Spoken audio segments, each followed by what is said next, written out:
Okay, welcome to our latest live interview. Sorry we're a few minutes late. We had a few little hiccups there, didn't we, Damian? Just trying to contact each other. So thank you very much. And it's good to see you. As people join us, I'll maybe introduce you properly in a minute. But maybe you could just tell us just a little bit about what life is like for you in these lockdown days, please. Well, thanks for having me on, firstly.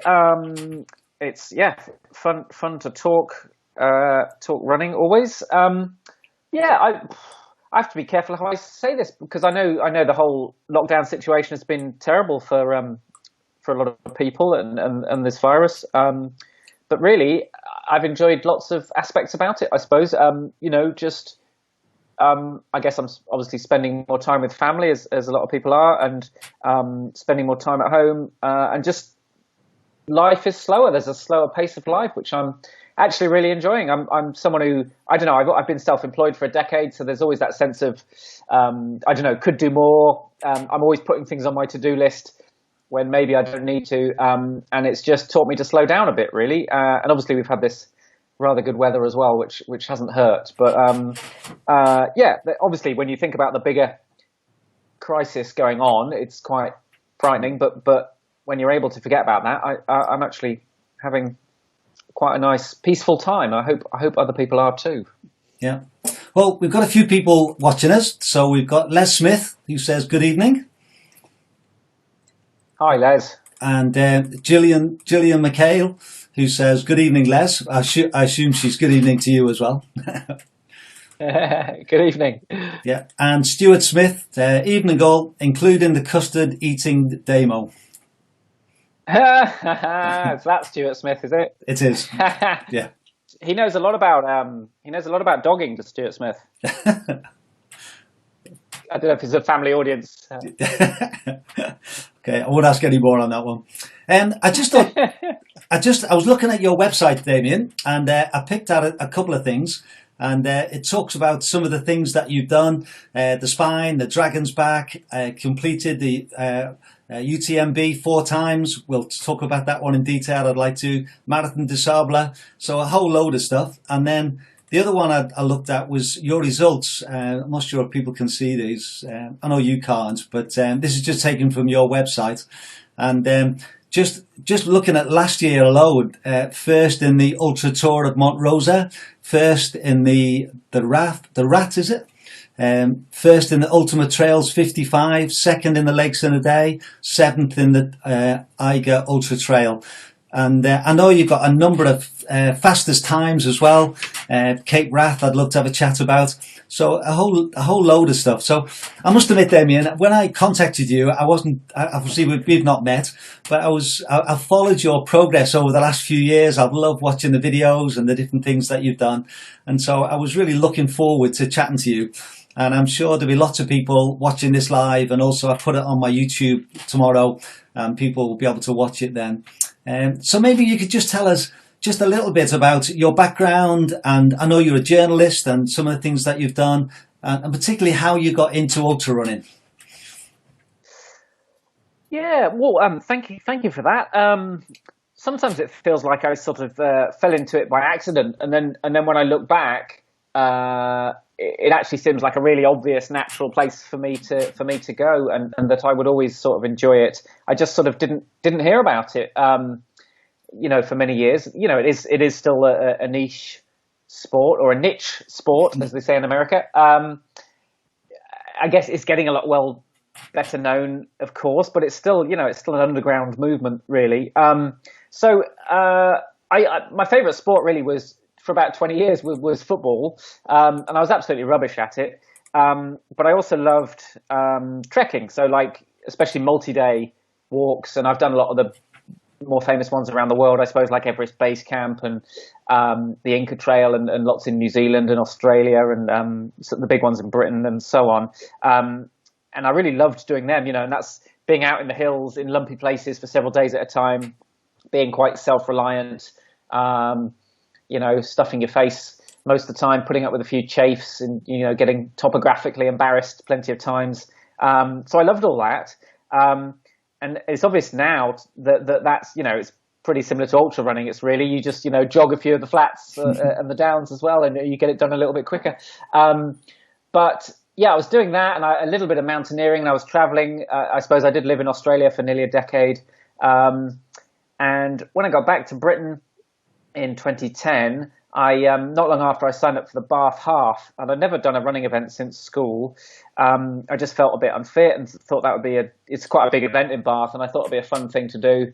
But straight away just loved it. And even though it was a road race, I was like, I want to do more of this. This is, I enjoyed the camaraderie, I suppose, with the crowd and just pushing yourself and not knowing, I suppose when it gets uncomfortable, but you still got that excitement and you still want to push hard and you can keep running. And that was quite exciting. So, I think straight away I thought I've got to do more of this. So, the next year I was doing my first marathon, dressed as a toilet. I can't remember if that's one of the pictures I've sent you or not. It is, yeah. I'll put that on now. Yeah. So yeah, 2012, Brighton Marathon had a charity place for WaterAid. So I had to, raise some money and I thought my friends wouldn't sponsor me unless I did something a bit wacky. So I was dressed as a toilet. People were shouting, "You look a bit flushed, mate," which is, it's funny for the first 10 miles or so, but it gets on your nerves a bit after a while. Yeah. And as soon as I finished that, obviously, first marathon, I smacked straight into the wall at 17 miles, really, really hard. Didn't know much about, I hadn't run any further than that ever before. Didn't know much about nutrition. Paced it all wrong. I went out more ambitiously. But when I finished, when you stop running and, you suddenly feel incredible, don't you? And you've done something, you didn't know if you could do it. And that's a really powerful feeling, which I, still occasionally get now, but not as powerful as those early couple of years. So I did a marathon and I think I had a feeling of I want to do more of this. But what was key was, I was pestering a magazine. I'm a freelance journalist. Although I do not much of it nowadays. Most of my work is coaching, but I was pestering a magazine editor to let me write about running, my new love, my newfound passion, and he instead called my bluff and sent me to do my first ultra marathon. And of course, I had to sort of accept because I'd been pestering him for ages. But I'm trying to realize whether I'd heard of them or not. I think I'd read a little bit. I'm pretty sure I had seen pictures of Marathon des Sables, as most people have, because it's such a striking event. But also I do remember now when I was traveling in New Zealand, a long time before, I did a hike called the Kepler track. And someone did tell me that there's a running race on it. And it's I can't remember, maybe it's 50 miles. Like as a walk, it's a 3-day walk through the mountains and woods. And, it's stunning, but I couldn't imagine anyone running it. And I do, someone around that time put the idea in my head, but I don't think I gave it another thought for several years. But suddenly these ideas were sort of coming together, and I did my first ultra in 2012, and just had a much more powerful feeling than the road marathon of this is for me. It was the camaraderie, the scenery, of course, the aid stations are fantastic, and of course the sense of achievement, but also just that fascination with, your body hurts, your mind says you can't go any further, and yet you see the finish line and suddenly you're speeding up. And that still fascinates me now. How come your mind said you couldn't, you had to slow down, you couldn't go fast, and then you get some good news or some motivation of some sort, and you're moving much better. And I straight away thought this is for me, and I suppose it's been life-changing, really. Since then, nearly everything. I guess nearly all my friends are runners. Nearly all my work is running. All of it. Yeah, all of it's running related. It's been life-changing. Yeah. Great. Well, thank you very much. That was a nice, thorough answer to start with. We've got a few comments from people, so I'll just read some of these out. Carmine is saying he loves the hairstyle. Thank you. Malcolm Cochrane saying, evening, gents.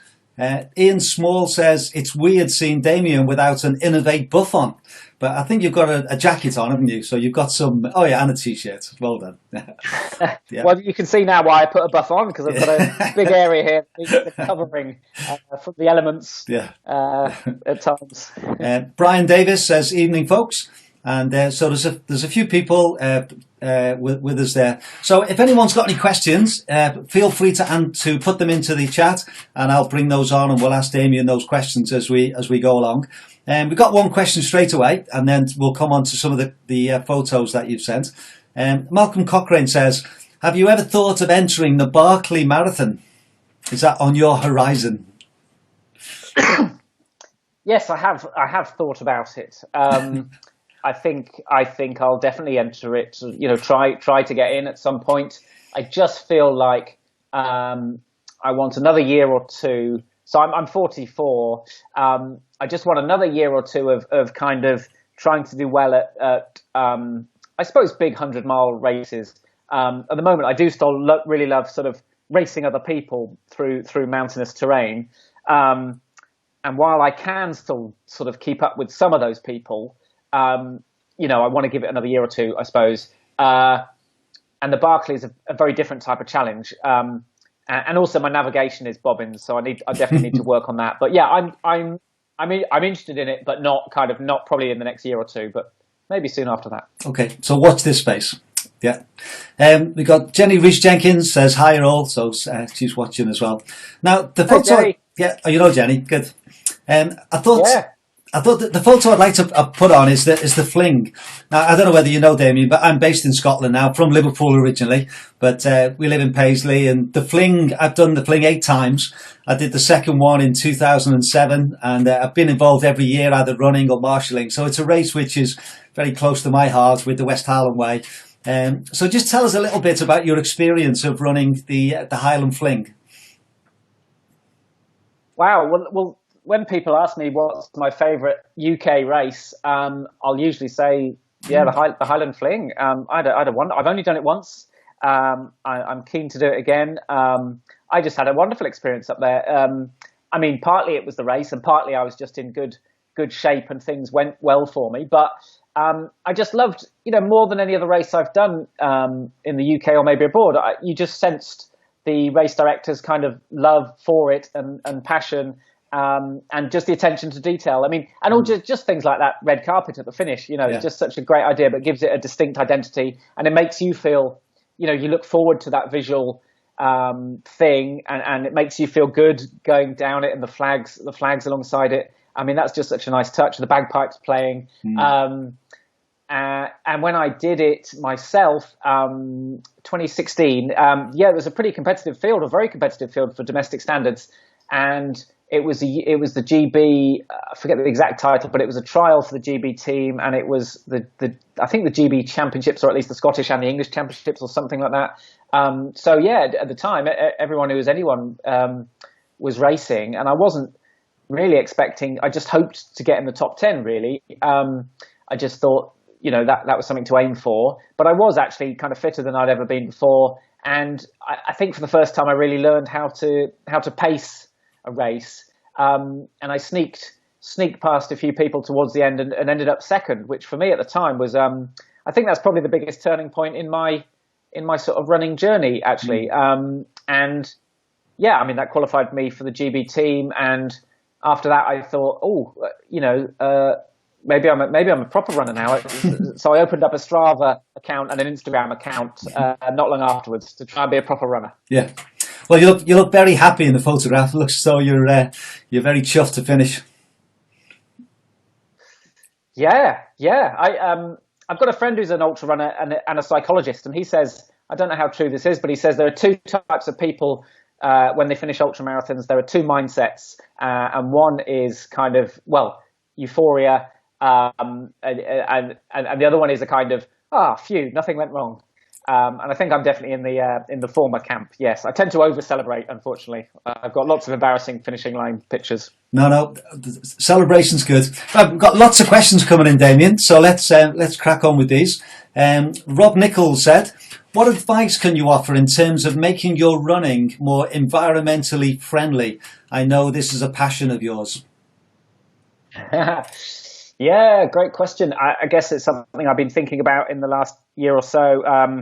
One of the great, the running industry, one of the things we don't do well, I suppose, is the equipment and the clothing. A lot of it's, not biodegradable, and it's a lot of the shoes are that's going to take hundreds of years to break down. So I guess I would say let's try not to. Well, yeah, I don't want to. At the same time, I don't want to lecture anyone else about how they should do things. But I suppose in the last year or so, I've thought more about: do I actually need new shoes yet? Do I actually need a new head torch? This head torch, although there's a new version out, this one is actually absolutely fine. Maybe I don't need to sort of join in that overconsumption of getting new things all the time. Admittedly, I'm lucky. I get most of my kit for free, so maybe no one wants to listen to me on that side of things. But I suppose, sometimes you can just repair a bit of kit easily rather than buy something new. I guess that's part of it. And then I guess travel is a big one, isn't it? and I'm as guilty as anyone. I was flying all over the world up to including last year, to races. And for me, I can't sort of emotionally bring myself to carry on doing that to quite the same extent. I can't bring myself to totally stop flying, because, there are so many adventures out there to have. It's hard to, and I can appreciate people might see me as a hypocrite, but I'm still going to have one or two a year. It's sort of become my work, but I just decided to have a lot less, and to make my whole lifestyle. Well, I've worked with someone to make my lifestyle, my whole family is sort of carbon negative for the year.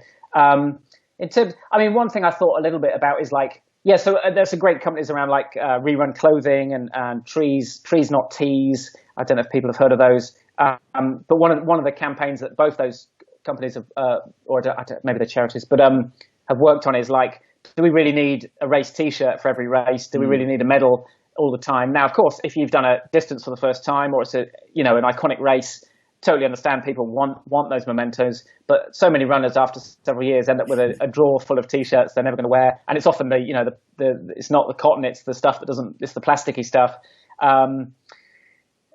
So I think, again, I'm not going to lecture race directors on what they should and shouldn't do. And so many of them are making really good progress with trying to make more sustainable events. So there's a few things to think about there. one simple thing is, just saying to a race, I don't need a T-shirt, or I don't need a medal. And hopefully over a year or two, some of them will get less will be made if they're not needed. I suppose diet's another one. And that's probably gets into more controversial circles, and I haven't had the courage to go full vegan, but I've dramatically cut down sort of red meat and dairy intake, which scientists recently sort of said that was pretty much the biggest thing we could do other than flying, was to stop eating beef and lamb and dairy. But we could get into all sorts of discussions and controversial, but I'm quite inspired by what a lot of runners and people within running are doing. I think, hopefully the running world is to an extent leading, hopefully, because, we're all people who love the outdoors, and therefore, we're making the right sorts of moves. So I'm pretty encouraged by what I see. Another question on that theme from Jenny Rees-Jenkins, and she says she's been super inspired by Damian's eco exploits. I've been really more thoughtful in purchasing anything these days, except the booze. And then she wants to, what did you last buy? And she said, for running, she meant. As what was the last running thing you bought? Well, great work, Jenny. That is super cool. Thank you for doing that. What did I last buy for running? Well, as I say, I'm very lucky because Innovate give me kit and shoes. It was actually probably, and this is probably a non-biodegradable thing as well, but I guess a lot of us, we've been doing more workouts at home. I've been doing a lot more remote strength workout, virtual, where we all meet up on Zoom. And I think the last thing I bought was a resistance band. I needed a stronger resistance band, which again, now I come to think of it, I'm not sure that's biodegradable. So there we are. You've caught me out. Yeah. And she also says, have you been able to keep the plastic use down in lockdown? Have you used less plastic? Yes, I think largely. We still get, so one big tip, I was on a podcast or a live chat with Jenny a couple of months ago, and the biggest tip I gave, I think, was round here anyway, you can still get an old style like milk delivery service. And of course, if you get your milk in glass, that cuts out a whole load of plastic straight away. So during lockdown, we've been getting, still doing that. And then we still get deliveries from Riverford, which comes without any plastic. That's kind of local organic food. I think that's fairly regional, Riverford, but there are some similar companies around the country. So yeah, definitely those two. There's very little plastic coming there. I suppose when we get a mainstream shop, there is more plastic, but we're just very careful now. But yeah, lockdown, I'm trying to think. We haven't always been able to go to get our refills from the shop where we try and get them. So I guess lockdown has probably meant a tiny bit more plastic use. I'm just looking around the kitchen to see if I got any good examples. But I like to think we've kept as consistent as we can. But I think that's part of the thing with this whole debate is if you aim for kind of complete purity, it's almost impossible. It's almost impossible to get there. I just think if most people do their best, and then put pressure on governments and local MPs and protest in other ways. To me, that's more important. And I think if someone like yourself, Damian, who's quite well known and has got a sort of a following, I think if you're making the effort, then I think it encourages everybody as well to say, well, if he can do it, then maybe I can do bits as well.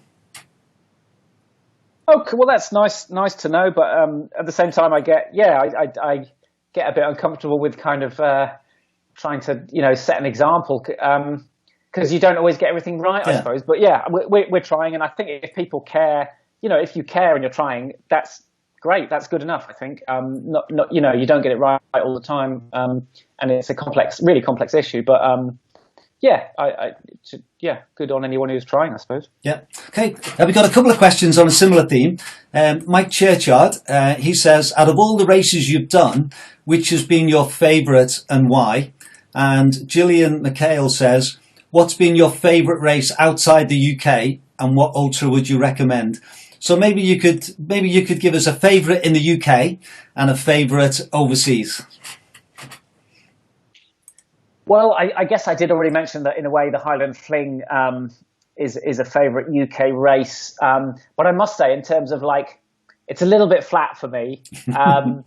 In terms of the course was beautiful, especially the further north you got, the more beautiful it was. But I suppose I prefer things an early obsession of mine was the Spine race, which I've done twice. Oh, well, the Dragon's Back race is even more spectacular. Actually, that's probably that's an absolute belter. For those who don't know, it's sort of from the top of Wales to almost the bottom, 5 days up and down the sort of mountainous spine. Especially that first day is really dramatic. That's a cracking race, and you get a wonderful camaraderie on that as well because you're sort of sharing a tent with people, and that's a wonderful race. In terms of overseas, my current favourite is Ultra Tour Monte Rosa. I did UTMB 4 times, and most people know about UTMB, I think, but just up the road, really. Well, maybe that's a slight exaggeration, but not too far away in Switzerland is Ultra Tour Monte Rosa, which is the same distance, but there's more vert. It's more technical. It's more rugged. It's more wild. It's more beautiful. Obviously, it's a lot smaller, quieter race. It doesn't have the prestige of UTMB because it's a new race, but I absolutely loved it. Unfortunately, when I did the race, it got some bad weather came in and it actually got stopped early. But I was lucky; I'd already sort of recce'd the route, so I've seen the whole course, and it's absolutely gorgeous. And that's kind of when I've been in lockdown. That's the race I've been thinking of in terms of sort of wanting to get back out and get over and do that. That's one. It's 105 miles, so it might not suit everyone, but that's the one I think of the most. Yeah. Before we go to the next question, I would like just to touch on the UTMB because it was a big obsession for 3 or 4 years, wasn't it? And I've just put a photograph up there of you finishing with Nicky Spinks, your support in the background, and in 2015 you were 31st, in 2016 you were 19th, in 2017 you were 12th. And then in 2018, you set this goal of finishing in the top 10. And I watched the film Underdog again over the weekend, and it's just great, and it gives just a real insight into just how difficult it was. You set yourself a very high bar, really. You explain that most runners in the top 10 are full-time athletes, younger than you, and yet you set yourself. So just tell us a little bit about maybe the mindset of being willing to put it out there and to say that you wanted to finish in the top 10. You finished fifth in the end, so you exceeded your goal. Yeah, thank you for that. I suppose, I remember the first year I did the race, you go along the day after or the same day for some people, if they finish on the Sunday, and the sort of top 10 men and the top 10 women go up on the stage, and the podium is kind of top 10. And I remember just standing there in the sunshine, just gawping at these people going, I just done it in, I can't remember how many hours now, less than 30, 20, maybe it's 26:40 or something. Yeah. And I remember just staring up at these people who'd all run, 6 hours quicker than me, and just thinking, and I was in agony, and just thinking these people are superhuman. That's impossible. But I was already, the race had already got under my skin, and I was already going to come back for another go, but I wasn't thinking of top 10. I was thinking just to improve, really. I guess my outside chance was maybe I could get to the top 20 this time, which I did. I was 19th. And obviously I trained a bit harder. I mean, your ambition, your mindset makes a big difference as well. What you think you're capable of doing, although that can backfire as well. But I was 19th, and I came away again still feeling I could improve in training and in the race. So that next year, I was 12th, and I would have been really pleased with that, I think, before the race. But during the race, I did get into 10th place, and I think that was the key thing. So it made, and I got into 10th place quite near the end with only a few hours left. So when I thought about the race, I was like, well, I was top 10 for a while. And if I just got things a little bit, if I was just a little bit smarter, really, I think I just didn't have enough calories in. So I got into a bit of a funk. If I was just more disciplined with that and maybe, again, train a little bit harder, maybe it's possible. I guess I was that fourth year, I was more driven. I had that frustration, so I was more driven in my training. But crucially, when it came to the race, I was just more driven, more focused. And the fact that Matt and Ellie from Summit Fever Media were filming, and they had sort of, they'd taken a punt on me. It was a self-financed film. So having my friends have that faith in me, that's quite powerful actually. And they were out on the course, and I was kind of thinking they've put this hard work in for me. I've got to make their film worthwhile. Because also, what if I'd totally belly flopped and fallen over and ended up, I don't know, crying in a puddle of my own tears? They'd still be filming that, and there'd still be a film at the end. So there was partly I was thinking, I've got to promote this film probably, or it's going to be promoted one way or another. You don't want it to be making you look like a massive wuss or something. So that helped me, I think. There was some British weather helped as well, because it can be quite warm, and it wasn't so much. And there were a good amount of DNFs, thankfully. It all came together finally. It was very satisfying when it did. Yeah. Well, if anyone's not seen the film, I'd really recommend it. It's great. It's really well put together, and it just really shows just what it takes to get up there. So congratulations. And we've got a question from Ian Small, which is sort of on that theme then. So he said, any advice from someone wanting to go from running the Fling to one of the UTMB races? And which race would you recommend? He's asking. But just maybe with your coach's hat on, someone who had done a 53-mile race, moving up to a 100-mile race. Yeah, well, I guess there are several options out there. There's the OCC and the CCC. I mean, maybe CCC would be the next logical step in that. So CCC is about 100k or 60 miles, but it's proper, like it's on the UTMB route. So it's like the sort of the second half of UTMB really.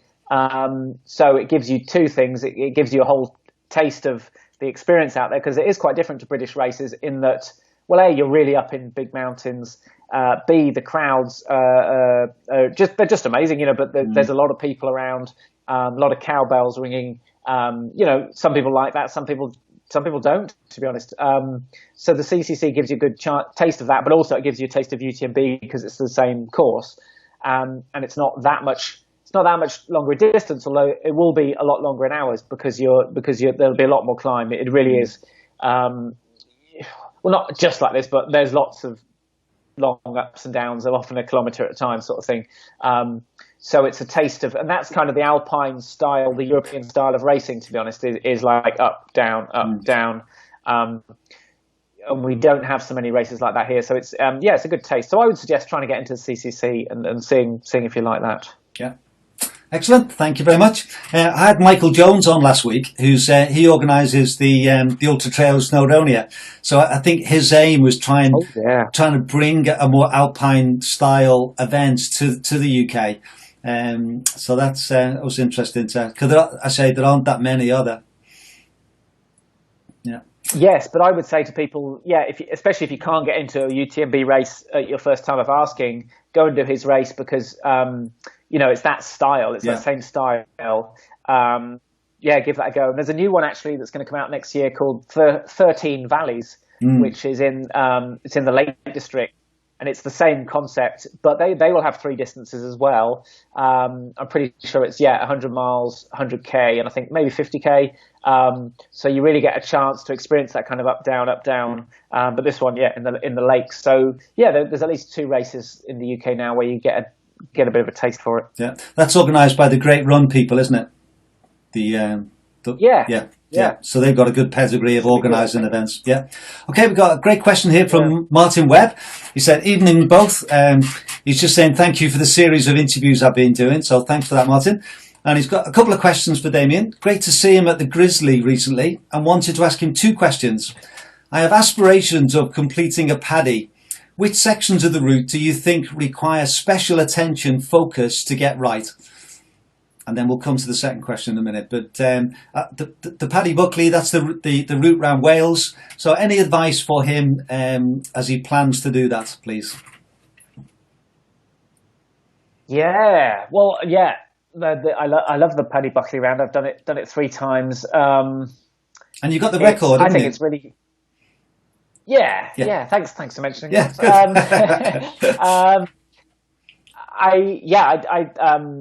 It's a little bit different. I guess all the big 3 rounds are slightly different in their own way, but to me the Paddy has more intrigue because it's a little bit more quirky. There are 2 peaks with the same name, for example. There's you can start wherever you want and finish wherever you want, which you can't do on the other 2. So that throws in just a bit more confusion and a bit more of a puzzle.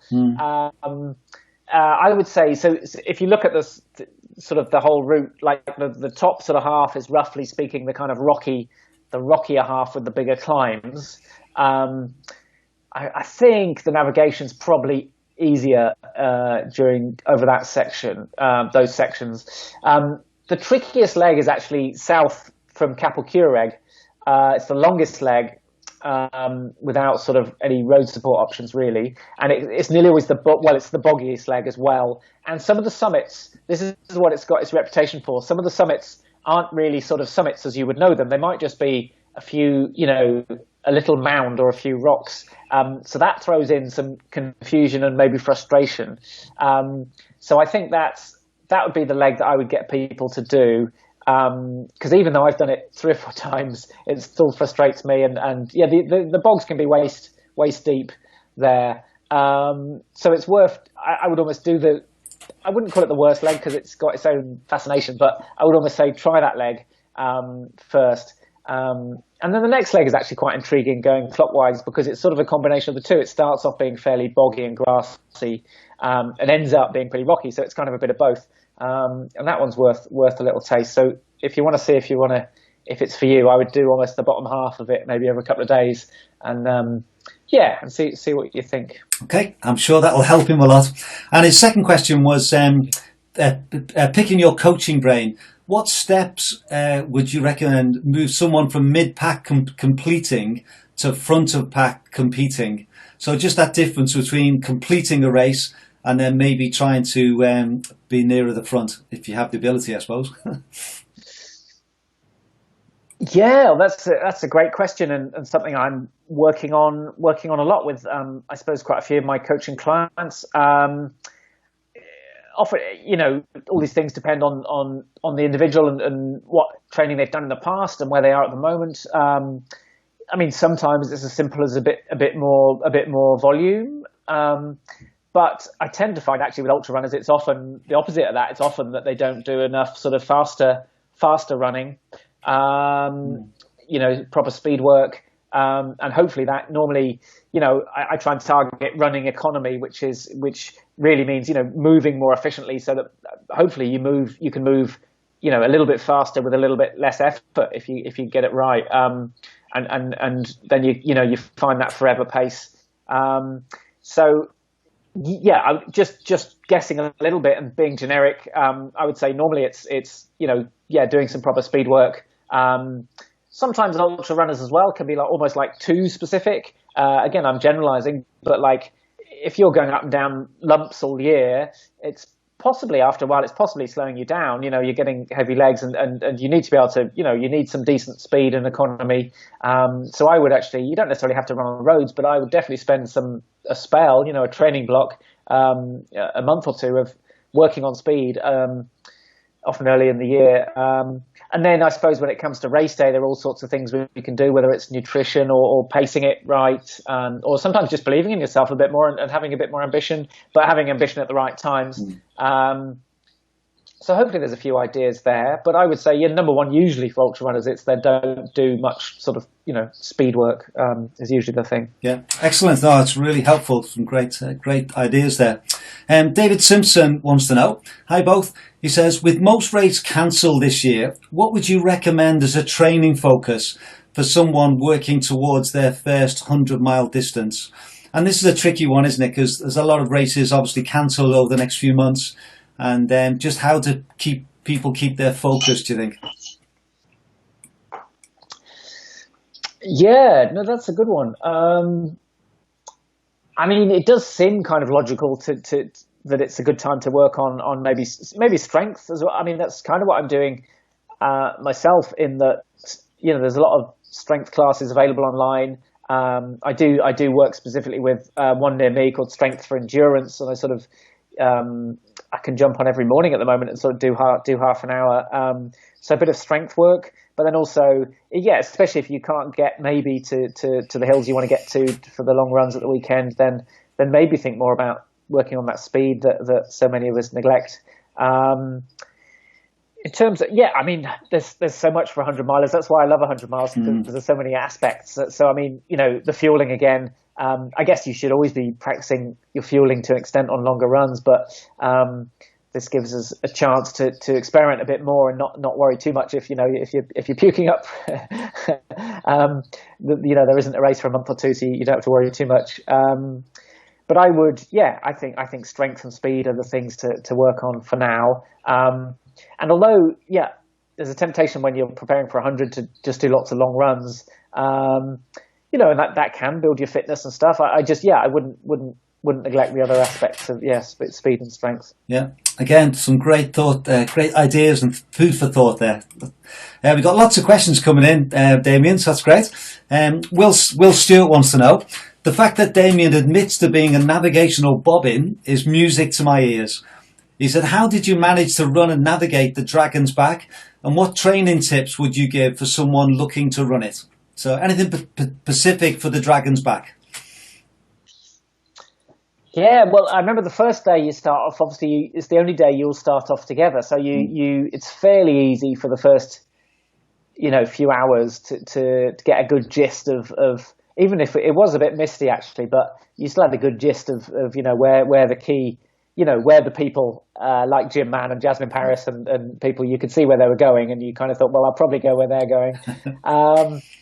And yeah, most of that day I was following other people, to be honest.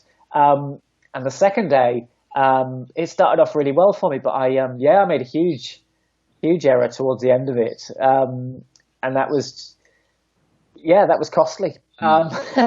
In terms of where I wanted to finish overall in the race. But I think it is worth actually working on your nav and going to see someone like Stuart Smith if he's still tuned in. I might have. Well, I wouldn't have upset. You can't upset Stuart Smith. But sorry earlier for my comment, Stuart. But yeah, go and see someone like Stuart Smith or Charlie Sproson in the Lakes or Joe Faulkner in the Lakes, Stuart in the Lakes, and yeah, spend a day on your nav, because I must admit the Dragon's Back's got slightly easier with the navigation. They do apparently give you a GPX file now, so you can sort of just keep an eye on your watch, although you've got to make sure it's charged all week. But in a way, that's not quite in the spirit of the race. So I kind of think yeah, it's time to get good on your nav, because one day you'll need to be good at nav if you're going to be out in the hills a lot.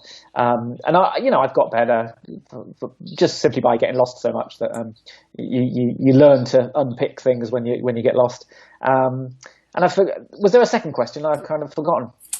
No, well, any training tips for someone looking to run it? Oh, right, yeah. Yeah, I mean, that first day is actually quite technical. Actually, it's quite a lot of Snowdonia. It's on the Paddy Buckley round. Partly, it's rocky peaks, and you need strong legs. I would, I mean, in a way, I didn't go and recce any of it actually, but in a way, if people have got time, it's smart to just go and run in Snowdonia for a couple of days. Get your legs stronger that way. If you can't do that, I suppose, yeah, you do need to try and make your longer runs. As you get closer to the race, you want to get more specific, and you want to try and get, I suppose, long descents and long climbs. But also don't forget, power hiking, those long steep climbs. Power hiking is it's not, you're not sort of giving in or being defeated when you hike. It's an important skill, and if you can power hike with good pace going up a hill, you'll do well. So that's a skill that could be worked on away from the mountains. Yeah, I must admit, I did the Dragon's Back last year, and I knew it was going to be at the edge. Nice one. I knew it was going to be at the edge of my ability, really. So I recce'd the whole thing over 5 weekends. But I would say the biggest thing that I did that helped me was I did loads of climbing, and from January through to the race. Every week I tried to aim for at least 6, 7, 8, 9, 10,000 feet to climb. And I would say that made a massive difference.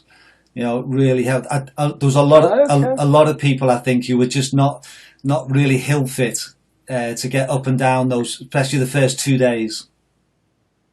Right, yeah, and that first day especially is a real baptism of fire, isn't it? If you're not used to that sort of stuff, it's it'll trash your legs. Good point. It's an amazing event, though, isn't it? I'd recommend it to anybody. It's a real epic.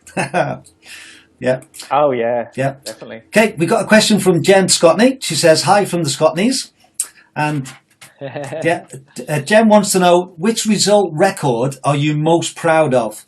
And also, what's the biggest mistake you've made in a race? So they're the two ends there. Now, what are you most proud of, and what's your biggest mistake? I wasn't expecting real questions from Jen Scotney. I thought she was going to remind everyone of when I danced on the podium in Austria, did my dad dancing, which thankfully she hasn't told everyone about. Proudest of, good. I suppose it's the UTMB thing. I suppose in that it became quite an obsession for me, and I suppose that's an international race. It's probably that, I suppose. And big mistake. It might have been that navigation error on the Dragon's Back. The second day of the Dragon's Back. In fact, Marcus Scotney was coaching me then. Not that I'm blaming him. He got me in very good condition, and I did my first UTMB later that year. So he got me into a very good place. I can strongly recommend his coaching credentials. But that can't be my worst mistake, can it? Just a navigation error. Trying to think. I mean. Actually, David, just while you're thinking, I wonder whether it was the mistake you made when you were a teenager. When I watched the film, and you said that you wanted to run cross country and they didn't pick you, and then the next year they did pick you, and in a peak of their temper, I don't know, you said I wasn't going to run, and then you missed 20 years of running. So I think that was a big mistake. Yeah, actually, maybe that was it. Yeah, that's a much better answer. Yeah, I'll take that one. That was a bit of a mistake. Yeah. We've got a couple of people just saying, Joanne Sutherland, love watching Underdog, inspirational. Lourdes, she actually did the Dragons back last year. She's over from I think it's the States or Canada, but she's caught this live, so welcome to you. And she was supposed to be at the UTMB this year. Perfect timing to watch your comments, listen to your comments. Not that she'll be anywhere near the top 10, she says, but thank you very much. And then we got a question from Julie Clark. She wants to know, what's the real story about Nikki and the macaroons? So you might need to explain this one. So at my third UTMB, I was very lucky. I've only been crewed twice ever. Properly sort of individually crewed twice ever. Two UTMBs, and that was by Nikki Spinks. I was very lucky because we're both with Innovate. I think they were taking her over there anyway. I can't remember now whether she was doing one of the other races or maybe she's doing UTMR the next week. But you know, I think she volunteered to crew for me, and you know, she's fantastic. In fact, this was the year when it was sort of Kilian Jornet came back to do it, and Jim Walmsley and Francois Dane, and there were such big crowds that they couldn't actually get to the first checkpoint in time for me. And Nikki was in a traffic jam, and she jumped out the car with my bag of you know, full of snacks to sort of run to the checkpoint to try and get there on time, and just missed me. So she's very dedicated when she does stuff like this. But what happened was, I always tend to sort of buy too much food because I'm a bit indecisive, and I just think maybe I want that, maybe I want that, maybe I want that. And I think at some point I did say, you know, help yourself. So I remember looking over at the macaroons at one checkpoint, and you get very, very tired, as you can imagine. And this is on the sort of the afternoon of the Saturday. I remember looking at my things and thinking, those macaroons are open. I don't think I've had a macaroon. And there were only like 2 out of the 5 left. And I remember thinking, that's weird. But then you're so sort of dazed and confused that off you run. And later on, and she was fantastic for me overall. Don't get me wrong here, but you know, it's important the truth comes out on this. At the end of the race, I sort of said, well, it wasn't the first thing I said at the end of the race. It didn't bother me that much, but she kind of said, yeah, we did take some of your macaroons. I hope you don't mind. But actually, so yeah, she is officially a macaroon thief. But the truth is actually that she was in quite a difficult position because she was trying to crew for another Innovate runner as well from America. And actually, I think he was going off. I think we were both struggling to eat, and she actually swapped some of our food around. So she actually suddenly produced this gel that I'd never seen before of some bizarre flavor, some American gel, and gave that to me. And then I think she did eat at least one macaroon, but she did give him a macaroon as well. So actually, it was quite a nice bit of a food swap scenario. But you know, I'll leave that to the audience to decide whether she should be sent straight to jail or not. I must admit, Nikki is one person I'd love to do one of these live interviews with. So maybe if I do get her on, I can get her side of the story as well. Yeah. Question, Gavin. Yeah, it'd be interesting to hear her version. Yeah. A question, Gavin Taylor. Hi, Damian. Planning on going back to the Fling at any point in the future? If it was a race that you love so much. I think I almost signed up for it this year as sort of a B race to get me warmed up. I think I can't quite remember. Yeah, I could see myself doing it again. I mean, I must admit it doesn't suit my strengths maybe all that much in that it's comparatively short and fast race for me. But and there's part of me thinking, well, I had such a great time there that one time. Do I want to kind of go back and almost not necessarily undo it, but you know, there's a danger in trying to recreate a wonderful experience, isn't there? And it often isn't going to be as good. But yeah, no, it's a good time of year to do a 50 miler, I think, for a lot of, depending, in a lot of scenarios of how your year might be. So yeah, I could see myself going back there in the next couple of years, depending on other races. But yeah, I'd love to go back, I think. Yeah. And just with my West Highland Way hat on, and I'm on the committee of the West Highland Way, I do the podcast and things. Would you ever consider doing the full race? Yeah, Yeah, I would. I mean, that's one of the, I know it's not quite 100 strictly speaking, but in my mind, it's it's a 100 miler. To me, it's one of the 3 or 4 sort of premier hundreds in the UK, and at some point, I want to tickle them off and do as well as I can at them. It's again, what's the overall ascent on that one? It's about 15,000 feet. So it is very runnable, for you guys. There's no big climbs in a sense. So it mightn't. Well, that's the problem. Yeah, it mightn't suit your strengths, as you say. It's too fast. Yeah. I don't like all this running. I definitely want to do the classic British races. I guess I'm trying to do more of the classic international races. Sort of almost while I can, while I can be as competitive as I'll ever be. But yeah, I think in the next few years I'll be wanting to do all the big British races, and that's definitely high on the agenda. Yeah, well, you'd be very, very welcome. We look forward to having you when you want to come. Yeah. Thanks. Yeah, Richard Stillerton. I'm still massively impressed with the coastal fastest known time. And he says, how did you feel with the UTMR being pulled short despite the win? Disappointment or elation? So there's 2 things there. He's just that coastal one. Is that over 600 miles? Is that the one he's talking about? Yes. Yeah. So in 2016, I ran the Southwest Coast Path, which is 630 miles. It took pretty much 11 days. Wow. Yeah, that wore me out. Yeah, that's why I now look like I'm about 80. But thank you. And UTMR, weirdly at the time.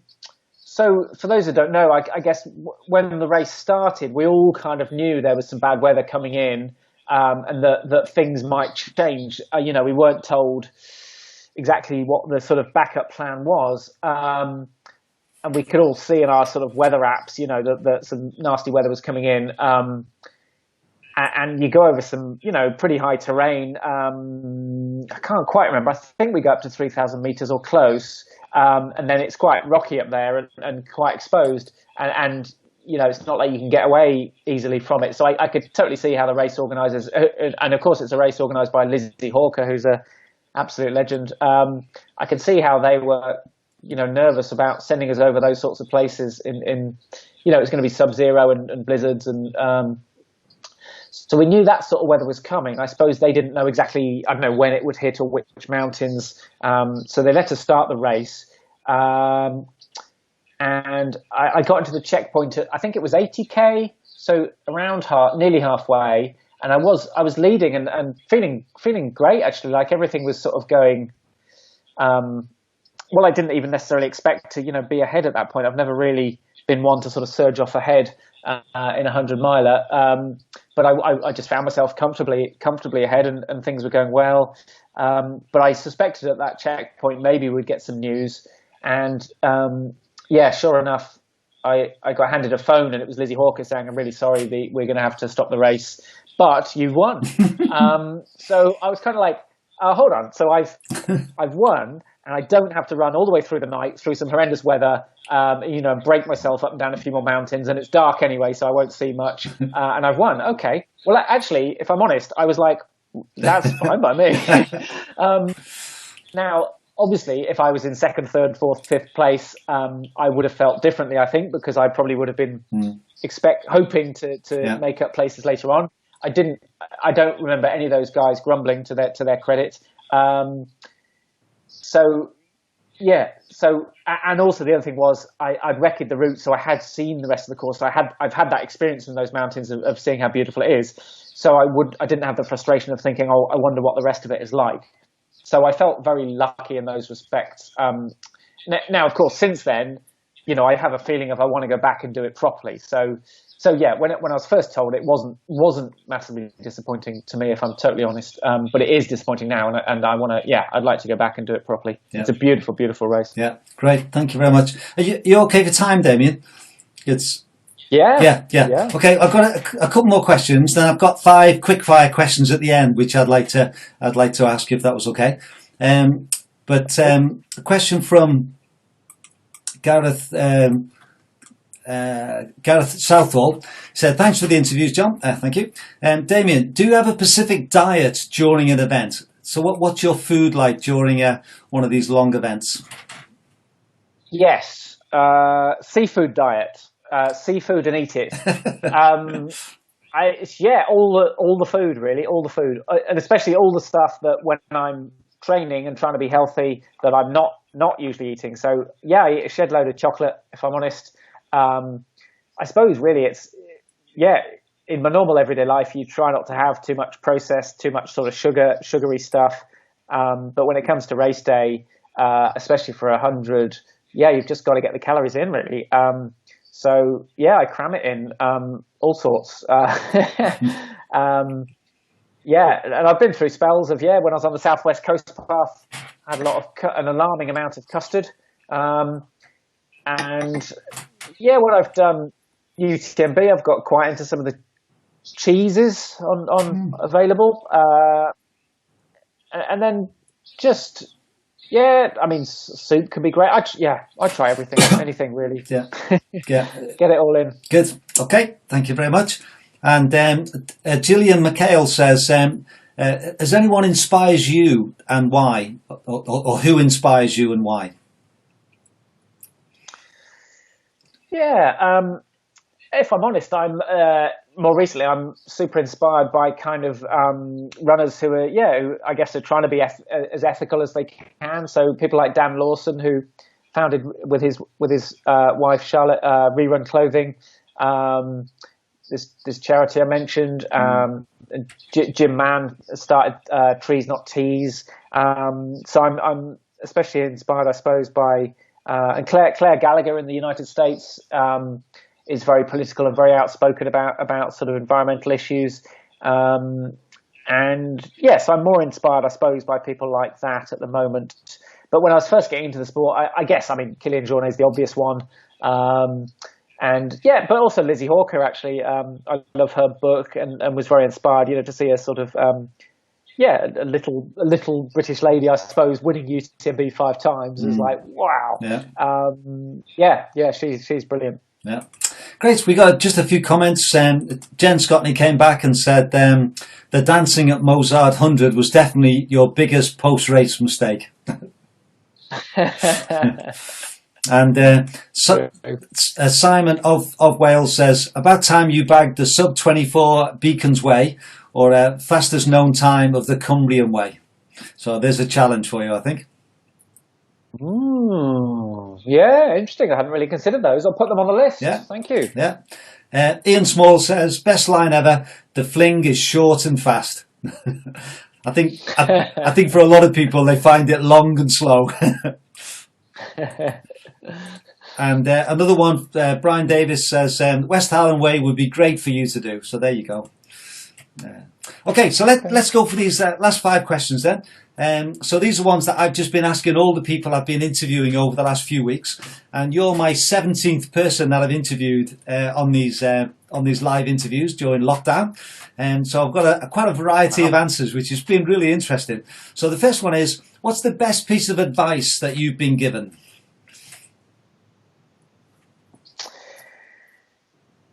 Well, that's a good one. I'm caught between two things. I can't remember where I first heard this. You can have them both if you want. I'll give them both. Yeah. I think I can't. Yeah, I don't know where I heard this. I kind of go around pretending I made this up, but it's sign up for things that scare you, I suppose. Because I think if you're intimidated by a challenge, you're much more likely to prepare more thoroughly, train properly for it. And then when you're doing it, you're just more invested in it and you're going to care more. You're more likely to complete it. And I think the other one is probably from my good friend Alan Cox, who, I met very early on when I'd only done one ultra. He's local to me and filled my head full of UTMB ideas. And he's had a bad knee for a while, but he's still done all the big tough races and always gets them done. And he said, no, I only sort of half agree with this, but he said kind of, what is it? Pain is temporary, a DNF is forever. And when it's getting tough, I sort of remember that as a sort of motivating thing, because he would be disappointed with me if I ever DNF'd. So I use that to sort of push me along a bit, I suppose. But I would say, I don't, a DNF. There are reasons why some people are smart to DNF sometimes. So I'm not one of those sort of DNF or die people. But that inspires me anyway. Yeah, great. Thank you very much. Have you got a favourite piece of kit?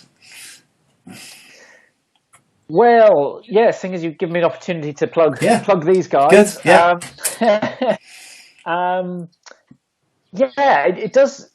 It's got to be shoes, hasn't it? Really, because that's probably the most important bit of kit we get as runners, and it does change really depending on the time of year. I definitely at the moment I still love Innovate Cross Talons, which they're more sort of definitely a fell running shoe, lightweight minimalist shoe with great grip. Now it's not a shoe I'd wear in an ultra really, because it doesn't give a lot of sort of cushioning or protection, but I just love being able to sense the ground, I suppose, but having confidence in the grip and feeling fast, I suppose. So yeah, the Cross Talon is one of their oldest classic shoes, and although it's not an ultra shoe, it's fantastic for most training. So the Cross Talon. Okay, I'm sure Innovate will be very happy that you've plugged their shoes. Yeah. It wouldn't go down well if I'd plug someone else. That's right.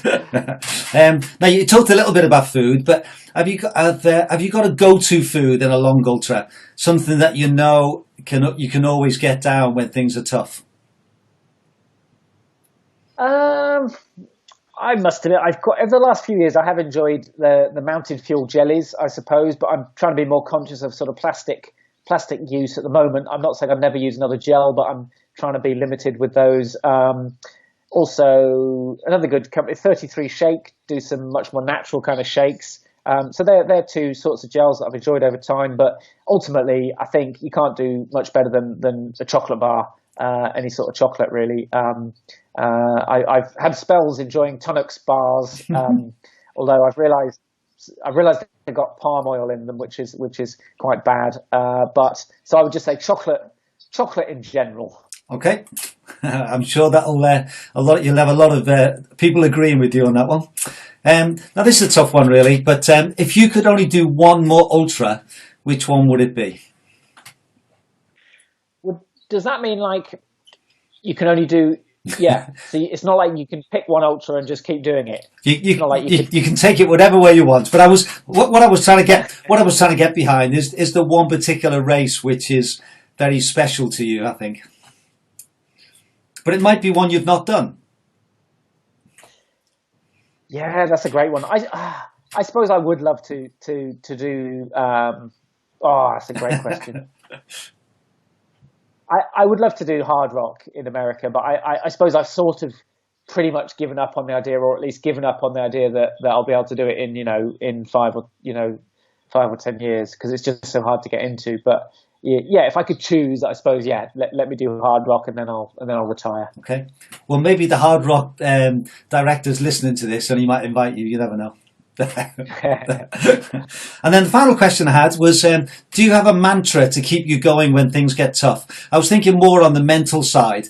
When you're doing some of these big long things you've done, how do you cope mentally? And do you have a mantra to help you? Yeah, well, I mean, if Nikki Spinks is crewing for me, I always tell myself, be quick or she'll eat your macaroons.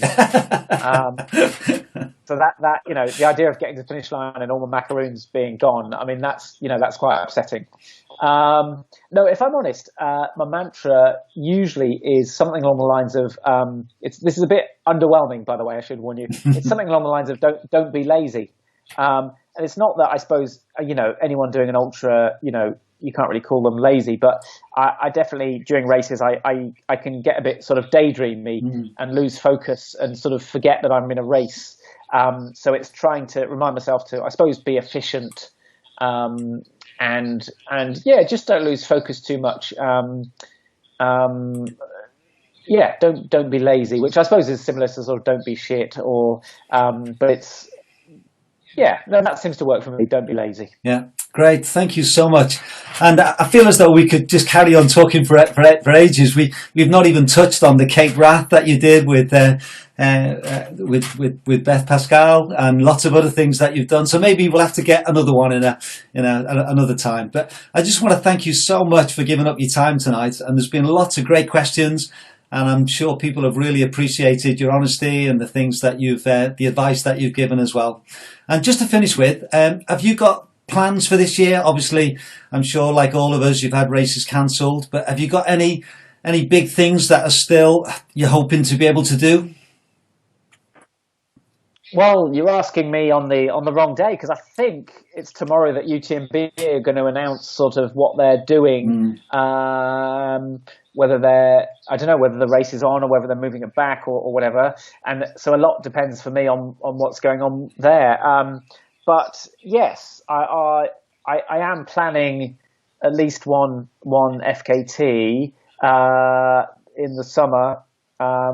But I'd rather keep the details to myself for now. But yeah, I've got a plan, which does scare me. I'm signing up for something that scares me. But yeah, an FKT attempt, hopefully in the summer, depending a little bit on the UTMB thing. But yeah, that's my scheme. I think none of us can be too sure about races for now. So I think individual challenges and adventures are.